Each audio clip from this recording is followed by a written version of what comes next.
বন্ধুরা, নিয়তি রান্নাঘরে আপনাদের স্বাগত। আজকে আমি বানাবো চিংড়ি মাছ দিয়ে চিচিঙ্গা ভাজা। তো প্রথমে কড়াইতে আমি তেল গরম হতে দেব। তারপরে ধুয়ে রাখা চিংড়ি মাছগুলো আমি নুন হলুদ দিয়ে ভালো করে মেখে গরম হওয়া তেলের মধ্যে আমি ছেড়ে দিলাম। এরপরে মিডিয়াম আঁচে একটু নেড়ে চেড়ে ভেজে নেব। খুব ভালো করে ভাজবো না, কারণ খুব কড়া করে ভাজলে চিংড়ি মাছ শিটে হয়ে যায়, খেতে ভালো লাগে না। এরকমভাবেই হালকা করে ভাজতে হবে। আমার চিংড়ি মাছ ভাজা হয়ে গেছে। এবার এগুলো আমি তুলে নেব। তারপরে ওই কড়াইতে কালো সর্ষে, সাদা সর্ষে আর একটা শুকনো লঙ্কা একসাথে ফোড়ন দিয়ে কেটে রাখা চিচিঙ্গাগুলো আমি দিয়ে দেবো। ছোট ছোট করে চিচিঙ্গাগুলো আমি কেটে নেব। তারপরে হাই আছে ভালো করে একটু নেড়ে চেড়ে নেব।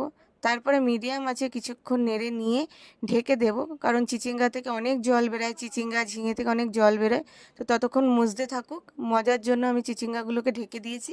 এবার ঢাকনা সরিয়ে আমি হলুদ গুঁড়ো ও স্বাদ মতো একটু চিনি দিয়ে দিয়েছি।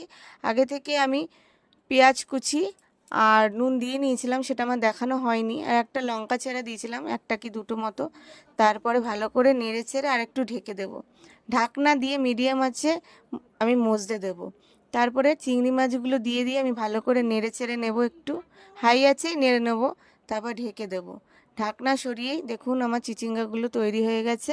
সুন্দর হয়েছে দেখতে। ভালো লাগলে লাইক শেয়ার কমেন্ট করবেন। পেজটিকে ফলো করে আমার পাশে থাকবেন।